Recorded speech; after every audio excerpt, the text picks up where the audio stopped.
Усіх вітаю! Ви на каналі Мотолайф. Тільки правдива та актуальна інформація під час війни з російським окупантом. У цьому відео я розповім, як працює рембатальйон 93-ї бригади. І зі мною Дмитро, це комбат рембатальйону 93-ї бригади, позивний байкер. І чому байкер, зараз ми спитаємо, бо як ви знаєте, я теж байкер, і дуже байкери багато воює. І Дмитро теж має мотоцикл, так? Який в тебе мотоцикл? Какой должен быть мотоцикл у байкера? Ну, я так гадаю, Американська мечта. Я так гадаю, що тільки Харлі Девідсон повинен бути у всіх. Да. Скажи, де ти їздив, на яких мотосльотах був? Я так розумію, ти до війни чисто їздив. Ну да, в связи с войной, то получается АТО там и так далее, времени просто нету. До войны, что, были у вас, у вашего мотоклуба «Ангелы», были Night Riders, и, соответственно, в общем, я был как проспектом, да, этого мотоклуба Новомосковск Байкерс. Вот, катались, соответственно, проводили свои фестивали тоже. Вот, и вы, я так понимаю, были Да, тоже были у в гостях нас, тоже да, у в вас. гостях. Вот. Ну, по местным клубам «Мотобрат», довольно-таки душевные такие Так, мотофестивали проводили. Вот. «Пролески» там и так далее. Ну, в общем, в пределах области в основном катались так. Ну, с наступлением 2014 года, там, войны, так, то как бы просто времени уже нету кататься. Це так. До речі, з якого року ти в армії і де ти воюєш? В армии с 2003 года закончил военный институт, выпустился, ну и так в бригаде с первых дней, получается, с 2007 года. 2007 рік. І скажи, от коротко, чим займається ваш рембатальйон, які у нього завдання? Все очень просто. Проведение ремонтов техники, вооружения техники, поточные ремонты, средние ремонты проводим. Вот. Плюс, немаловажно, это эвакуация техники. Исходя из структуры батальона, вот, есть эвакуационные подразделения и ремонтные подразделения по профилю БТ, АТ, РАО там, и так далее. Вот, плюс еще там есть подразделения, которые там своя специфика есть. Зброю ви ремонтуєте? Да, конечно, от стрелкового, то есть, грубо говоря, пистолет, и заканчивая крупнокалиберной какой-то артиллерийской установкой, которая есть у нас на вооружении в бригаде. Добре. Ти казав, що було дуже багато техніки на ремонт. Взагалі, що ламається частіше? І, це з мотором щось, чи це від взриву, осколків щось? Характер неисправности разный. То есть это может быть наслідки вогневого ураження, вот, производятся сварочные работы, рихтовальные работы, там, установка остекления техники, разные. Вот. Также выход с ладу моторно-трансмиссийных агрегатов, то есть трансмиссия, двигатель, там, система охолодження там пробивает радіатори. Ага, ти казав, що тут було дуже багато техніки і вже багато вже розібрали, вже відремонтували. Ми можемо зараз пройтись, що тут залишилось, і пару слів показати, що ми ремонтуємо і яку саме техніку? Да, конечно. Да? Все очень просто. В основном наша штатная техника, то, что в ремонте. Ну, давай почнемо, щоб ви розуміли, не тільки хлопці ремонтують техніку радянського виробництва, а ще й американську. То тут у нас, це що у нас? М113. М113, американська техніка. Ну, зараз ми пройдемось і нам розкажуть, де що зламалось і що вони ремонтують. Значит, данный объект М113А3 поступила на ремонт с пробитием радиаторов, системы охлаждения. Вот, производится пайка радиаторов. Вот, ну, плюс ко всему, сейчас у нас такое время, что происходит обслуживание техники. То есть есть возможность обслужить технику, потому как на передних позициях нет возможности прошприцевать ходовку. обслужить узлы, агрегаты данной техники. Здесь есть возможность, производится помывка техники, ремонт той части, которая поступила, из-за которой поступил объект на ремонт, а также обслуживание, дозаправка, дозаливка, смазка узлов агрегатов. Ну, пойдемте на следующую.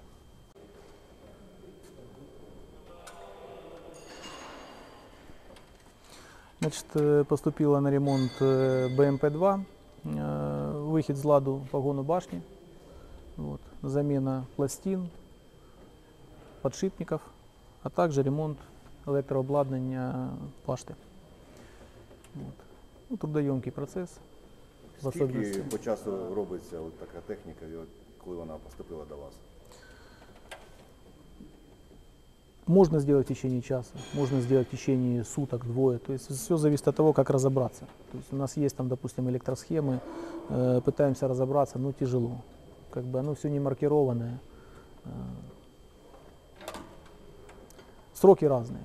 То есть есть нормативы по ремонту, это одно дело, но есть человеческий фактор, когда разбираешься, и как бы специально обученных людей, такое, что вот они четко прошли обучение конкретно по этой машине, как в условиях завода, то ну, тут немножко не так. Здесь хлопцы есть у меня, которые, да, вот электрики, вот, довольно-таки грамотные, толковые электрики, но каждый раз они удивляются. Каждый раз удивляются, эта техника заставляет удивлять. То так порвался кабель, то этот порвался кабель, то еще что, в общем, каждый раз по-разному. Прогнозировать можем плюс-минус. В течение суток, как правило, машина производиться її відновлення та повернення до строю.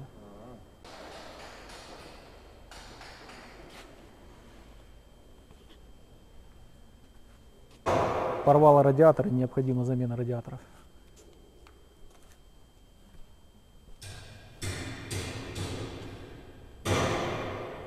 Заинтересовала данная модель.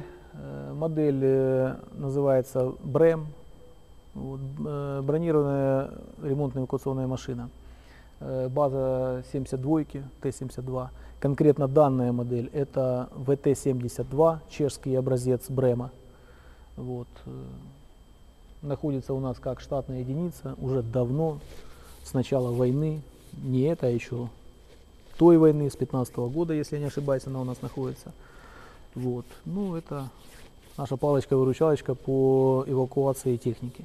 Особенно крупной техники, то есть такие как танки, вытягивает только данная машина. Или как у нас недавно было тяжелое застревание с нырянием техники в озеро, то выручила вот такая машина выручила. Лебедка, бульдозерное устройство, лопата-отвал, вот, крановая установка, способна демонтировать там, допустим, башню танка для замены ствола там, и так далее. Образец БТРТ на базе Т-64 вот, поступил с завода. Ну, по вооружению предусмотрен пулемет типа НСВТ. Вот, предназначен в основном как для транспортировки личного состава. То есть помещается, как проверяли, да, 8 человек. 8 человек в экипировке полностью все. С тыльной части подъемные лестницы. Пехота садится, их перевозят, выгружают. Это украинская разработка? Да, украинская разработка довольно-таки неплохая. Где-то есть свои нюансы, где-то это сам. Ну, в принципе, нюансы есть в любой технике. Вот. Ну, пехота довольна, выручает очень сильно.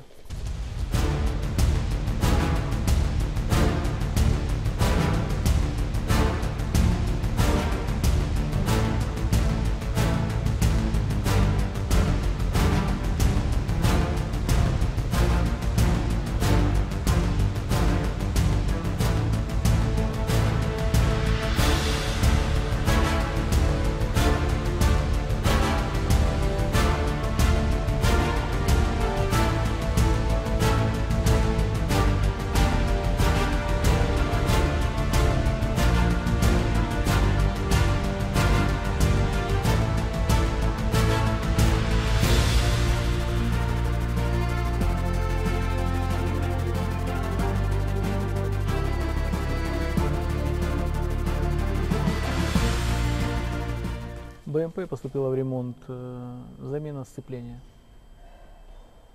Довольно-таки, ну, относительно нетрудоемкая работа. Достали двигатель. Вот. Ну вот, как я говорил, нюансы. Нюансы заключаются в том, что когда достаешь, ремонтируешь одно, вылазит куча проблем.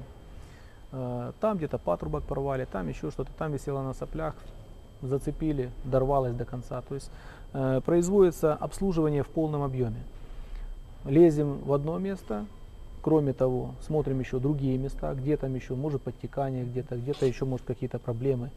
В общем, не зацикливаемся конкретно на ремонте только того, с чем она приехала. Проводим обследование, обслуживание и, соответственно, в конце ремонта производится обкатка машины. Вот. Ну, здесь на расстоянии за 100 километров до переднего края, вот, скажем так, даже в другой области. В принципе, более-менее позволяет и местность покататься там, и так далее. Данная техника производилась ремонт, устранение подтекания охлаждающей жидкости из подголовок блока цилиндров. Вот, поменяли прокладки, так называемые бачата. Вот, техника восстановлена, в принципе, готова к возвращению в строй. Ви самі її доставляєте? Да, конечно, у нас есть транспортные средства, эти длинномеры, тягачи. Вот, мы доставляем до пехоты.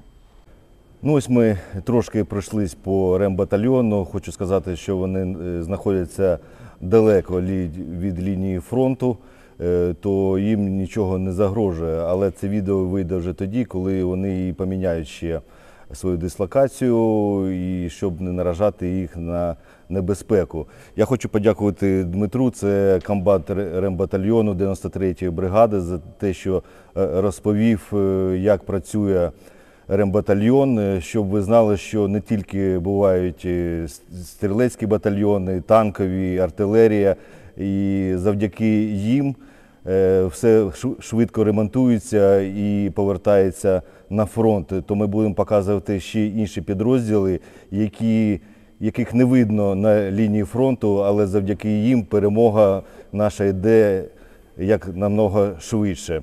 То ми переможемо, бо ми непереможні. Слава Україні, слава ЗСУ, а Путін – гандон.